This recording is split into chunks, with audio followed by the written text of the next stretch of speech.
अस्सलाम वालेकुम dear friends, welcome to bio sciences with Nida. और होप्स हो कि आप सब लोग बिल्कुल ठीक होंगे, खैरियत से होंगे और खुशबाश होंगे। कोरोना की वजह से काफ़ी घरों में कैद हो गए हम लोग और हमारी पढ़ाई का भी काफ़ी हर्ज हुआ है। लेकिन अब जैसा कि इंशाल्लाह स्कूल्स भी ओपन हो रहे हैं रेगुलर बेसिस पे और बोर्ड के एग्ज़ाम्स भी होने वाले हैं, तो इंशाल्लाह मैं रेगुलर बेसिस पे न्यू टॉपिक्स अपलोड किया करूँगी। और अब हम अपनी बायोलॉजी 9th की बुक स्टार्ट करेंगे। तो इसे हम थोड़ा थोड़ा लेके चलेंगे कि आप लोगों को सही तरीके से इसकी समझ भी आए। तो डेली बेसिस पर अगर आप लोग अपने 9th एग्ज़ाम्स की तैयारी करना चाहते हैं तो मेरे चैनल को ज़रूर सब्सक्राइब करें। उर्दू में आपको बहुत ही इजी लैंग्वेज में ये समझने में मिलेंगे टॉपिक्स, और आई एम वेरी होपफुल कि ये आप लोगों के लिए भी हेल्पफुल हो। तो थैंक यू। अब हम अपनी वीडियो स्टार्ट करते हैं। तो जैसा कि आप लोग देख रहे हैं कि मेरे पास बायोलॉजी 9th की बुक है। इसका सिलेबस भी 2019 to 20 न्यू एडिशन है। ये गवर्नमेंट की ही बुक है, टेक्स्ट बुक है और ग्रेड 9 के लिए है। इसको हम स्टार्ट से लेके चलेंगे। जिस तरह के इसमें टॉपिक्स या चैप्टर्स दिखाए हुए हैं, चैप्टर 1, चैप्टर 2, तो हम जिस तरह से टॉपिक सीक्वेंस में चल रहे हैं इसी तरीके से हम लोग अपने टॉपिक्स डिटेल से स्टडी करेंगे। तो इंशाल्लाह ये रेगुलर बेसिस पे होंगे और आप लोगों को बहुत इजी होगा इसे समझने में और पढ़ने में। तो अपने कॉपी पेंसिल्स संभाल के बैठें, इसे सुन के भी आपको समझ आएगी। मेजर की पॉइंट्स जो हैं आप उन्हें अपनी चाहें तो बुक पे ही मार्क करते जाएं। तो मैं इंशाल्लाह अपनी तरफ से पूरी कोशिश करूँगी कि आपको ईजी लैंग्वेज में समझ आए। जिन बच्चों को इंग्लिश पढ़ने में प्रॉब्लम होता है वो भी इसे आसानी से डाइजेस्ट कर सकते हैं। तो हमारे पास जो फर्स्ट चैप्टर है या सेक्शन 1 है वो study of life and biodiversity. तो इसमें हमारे पास जो है वो बायोलॉजी का ही फर्स्ट चैप्टर है। इसमें बायो का इंट्रोडक्शन है, इसके बारे में ही हम पढ़ेंगे डिटेल से। ठीक है, तो चलें अब हम अपने चैप्टर की तरफ बढ़ते हैं। सबसे पहले तो हमें ये पता होना चाहिए कि बायोलॉजी है क्या। इसके मुतालिक मेरी एक और वीडियो भी थी जिसमें बड़ी डिटेल से मैंने बताया था कि बायो के मीनिंग्स क्या हैं। लेकिन अब चूँकि हम अपनी 9th की बुक स्टार्ट कर रहे हैं तो इसके लिहाज से भी हम देख लेते हैं कि इन्होंने बायो की डेफिनेशन किस तरीके से दी हुई है। इन्होंने हमें बताया हुआ कि biology is the study of life. ठीक है, तो मैं आपको इसके की पॉइंट्स बताती जाऊँगी, आप लोग इसे प्रिपेयर अपनी बुक से ही करेंगे। ठीक है, तो बायो मीन्स होता है हमारे पास लाइफ एंड लॉजी मीन्स होता है स्टडी। ये लोगोस से वर्ड डिराइव हुआ है। ओके, और ये हमारे पास ग्रीक लैंग्वेज के वर्ड हैं। 2 लफ्ज़ हैं, बायोस और लोगोस। ठीक है, तो इन 2 लफ्ज़ों से ये वर्ड बायोलॉजी डिराइव हुआ है। और बायोस का मतलब होता है लाइफ और लोगोस का मतलब होता है स्टडी। सो हम इसकी डेफिनेशन किस तरह कंक्लूड कर सकते हैं that biology word is derived from the Greek 2 words bios and logos. The bios means is life and logos mean is thought या reasoning या study। ठीक है,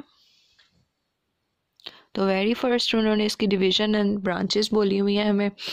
बायोलॉजी की हमारे पास ब्रांचेस जो हैं वो बहुत सारी हैं, लेकिन जो हमारे पास इसकी मेन ब्रांचेस हैं वो 3 हैं। अब इसकी कौन कौन सी मेन ब्रांचेस हैं? First branch is zoology, second branch is botany and the third branch is microbiology।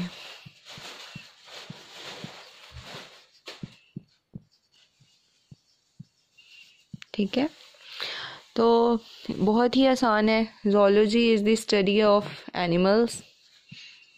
zoology is the study of animals। botany is the study of plants।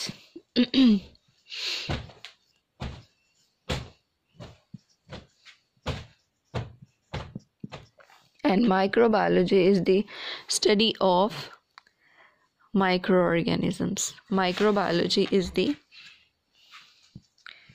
study of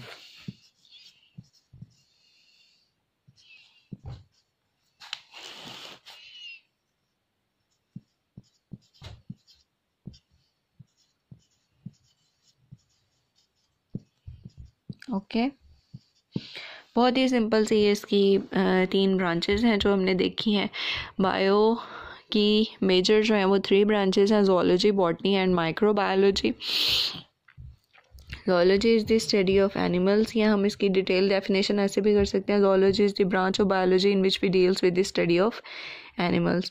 Botany, it is the branch of biology in which we deals with the study of plants, and microbiology is the branch of biology in which we deals with the study of microorganisms. इसके बाद अगर हम further बात करें तो bio जो है इसकी फर्दर भी बहुत सारी ब्रांचेस हैं। इसमें आ जाती हैं हमारे पास मॉर्फोलॉजी, एनाटॉमी, हिस्टोलॉजी, इनको भी हम डिटेल से देखते हैं। तो चलें अब हम स्टेप बाय स्टेप इसकी जो फर्दर ब्रांचेस हैं उनको देखते हैं, ठीक है। तो फर्स्ट ब्रांच है इसकी मॉर्फोलॉजी।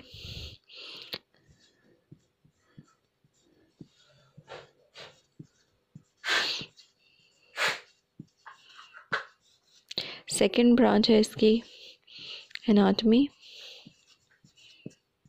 ये जिस सीक्वेंस में आपकी बुक में दिए हुए हैं बेटे, उसी सीक्वेंस में हम यहाँ पर इसे स्टडी करेंगे, ओके। थर्ड ब्रांच है हिस्टोलॉजी। बहुत ही सिंपल है, आप इन्हें 2-2 मरतबा रीड करेंगे तो आपको ये प्रिपेयर हो जाएंगे अच्छे से। अब मॉर्फोलॉजी जो है ये किस चीज़ की स्टडी होती है? एक तो आपने लाइन याद कर लेनी है कि जो भी आपने डेफिनेशन लिखनी है उसके स्टार्ट में सिर्फ आपने एक लाइन लिखनी है। सपोज़ अगर हम मॉर्फोलॉजी की डेफिनेशन लिख रहे हैं तो इसके स्टार्ट में हमने लिखना है this is the branch of biology which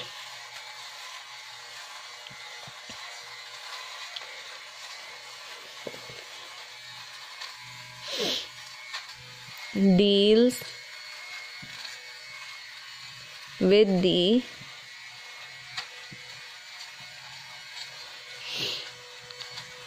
study of, ठीक है। ये एक सिंपल सी लाइन है, this is the branch of biology, यानी कि ये बायोलॉजी की ऐसी ब्रांच है which deals with the study of, जो कि ताल्लुक़ रखती है मुताला करने का किस चीज़ का, वो अब हमने बता देना है, वो आपने इनके नेम से अंदाज़ा कर लेना है।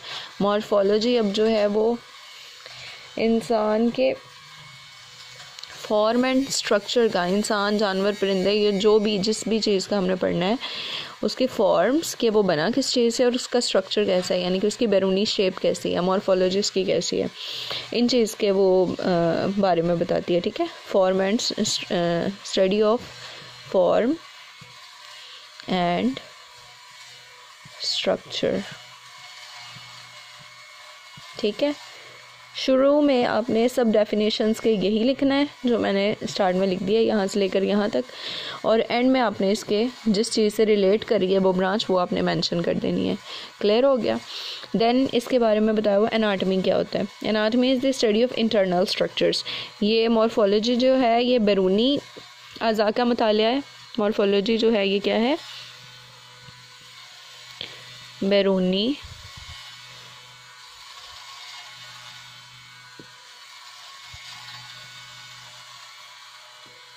अज़ा, ठीक है, इनके मुताले को हम कहेंगे मॉर्फोलॉजी, और एनाटॉमी हमारे अंदरूनी अज़ा के मुताले को कहेंगे। क्लियर हो रहा है? ठीक है, अंदरूनी अज़ा के मुताले को हम एनाटॉमी कहेंगे, और this is the branch of biology which deals with the study of internal structures आपने लिख देना है।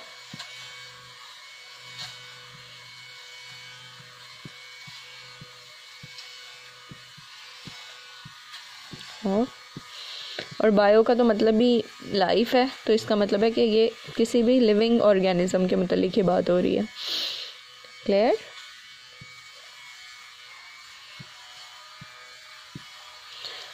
सही हो गया। उसके बाद है histology. Histology is the study of tissues. ठीक है, हिस्ट मीन्स होता है टिश्यू। अब हमारी बॉडी में जो भी टिश्यूज हैं उनकी स्टडी को हम कहेंगे study of tissues is known as histology. Clear? उसके बाद नेक्स्ट ब्रांचेस हमारे पास आती हैं सेल बायोलॉजी, फिजियोलॉजी और जेनेटिक्स। तो हम इसको थोड़ा ऊपर ले जाते हैं। सेल बायोलॉजी, तो जाहिर सी बात है सेल का मीन ही यही जाहिर कर रहा है कि सेल से रिलेट जो भी स्टडी होगी उसको हम इसमें पढ़ेंगे। It deals with the study of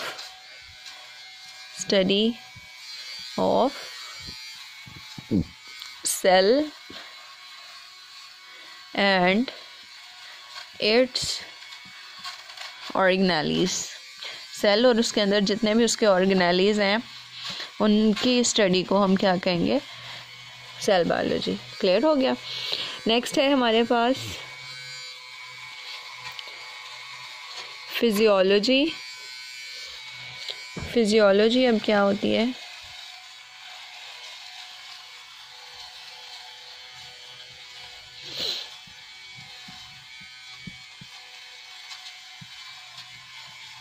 physiology is the study of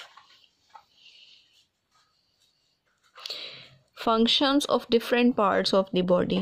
ठीक है, फिजियोलॉजी किसे कहते हैं हम? जिस तरह वो कहते हैं ना फिजियोथेरेपी, यानी कि पार्ट्स की एक्सरसाइज कराना या उसकी थेरेपी करवाना, तो इससे आप इस चीज़ को रिलेट कर सकते हैं कि फिजियोलॉजी बॉडी पार्ट्स से रिलेटेड है। तो बॉडी पार्ट्स की जो स्टडी होगी, डिफरेंट ऑर्गन्स की जो स्टडी होगी, उसे हम कहेंगे फिजियोलॉजी। ठीक है, study of different parts of body. Okay, अब ये बॉडी इंसान की भी हो सकती है, किसी एनिमल की भी हो सकती है, किसी प्लांट की भी हो सकती है, इंसेक्ट्स की, ठीक है, किसी की भी हो सकती है। नेक्स्ट है हमारे पास जेनेटिक्स।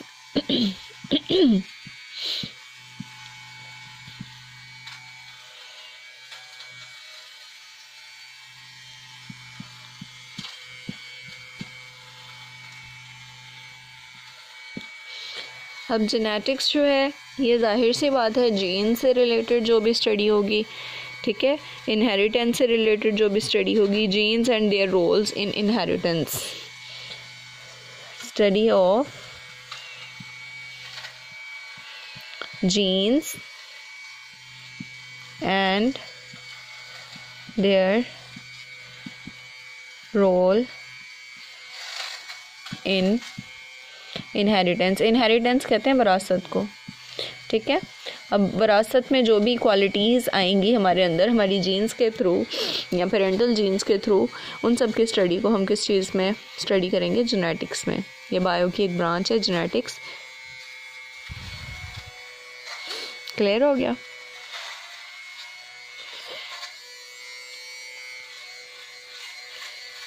नेक्स्ट है हमारे पास एम्ब्रियोलॉजी, देन टेक्सोनमी। एम्ब्रियोलॉजी जो है वो एम्ब्रियो की डेवलपमेंट की स्टडी को कहते हैं।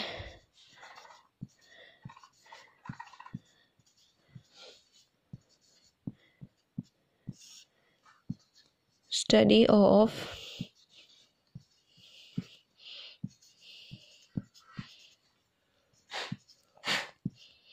डेवलपमेंट ऑफ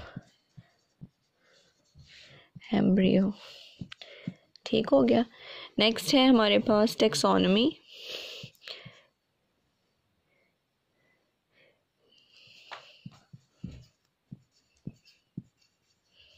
अब टेक्सोनमी कौन सी ब्रांच है?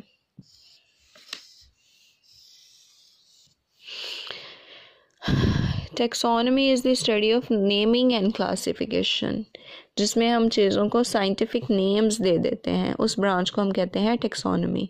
ठीक है, जिस तरह इसको आप इससे रिलेट कर सकते हैं, जिस तरह हम किसी को टेक्स्ट करते हैं लिख लिख के, तो नेम्स वगैरह किसी चीज़ को देना राइट करके, ठीक है। थोड़ा सा हिंट ही याद रखना होता है, बिकॉज अभी आप लोग बायो पढ़ने के लिए न्यू हैं, 9th क्लास जिस तरह है वो स्पेसिफाइड है, तो उनको थोड़ी हल्की फुल्की निशानियाँ रखनी पड़ेंगी स्टार्ट में। आहिस्ता आहिस्ता आप इसे रीड कर करके इतने एबल हो जाएंगे कि फिर आपको ये फिंगर टिप्स पे लर्न हो जाएंगी। नेम आपके सामने लिया, जेनेटिक्स आपके दिमाग में फ़ौरन से क्लिक होगा, study of genes, embryology study of embryo, cell biology study of cell, इनके नेम से ही जाहिर हो रहा है। Physiology study of different parts of body, ठीक हो गया। उसके बाद morphology study of external structures, anatomy study of internal structures, कुछ भी आप बता सकते हैं। हिस्टोलॉजी, हिस्ट मीन्स टिश्यू होता है, तो स्टडी ऑफ टिश्यूज़ को हम कहेंगे। क्लियर हो रहा है?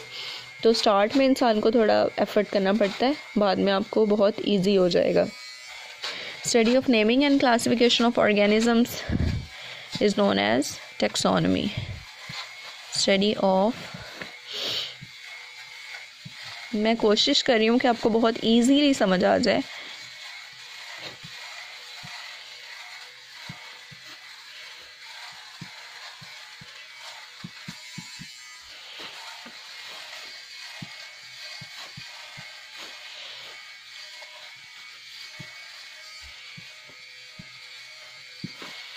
ठीक हो गया। नेक्स्ट ब्रांच है हमारे पास पैलियोंटोलॉजी। बोर्ड पे हमारे स्पेस भी ख़त्म हो गया है।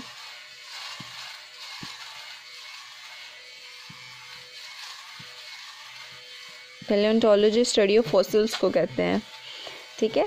इसको आप याद रख सकते हैं, पैलियोंटोलॉजी PA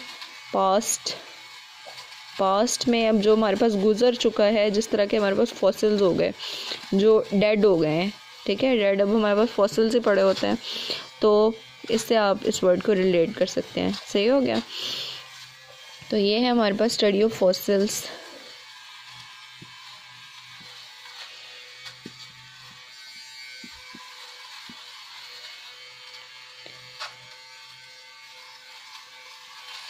ठीक है, study of fossils and remains of extinct organisms. Extinct कहते हैं जो कि ख़त्म हो चुके हों।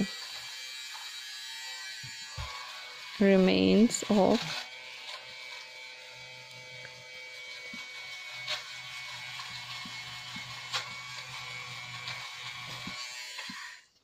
बोर्ड पे स्पेस ख़त्म हो गया है, तो इंशाल्लाह नेक्स्ट जो है वो हम कल स्टडी करेंगे। तो आज के लिए इतना ही।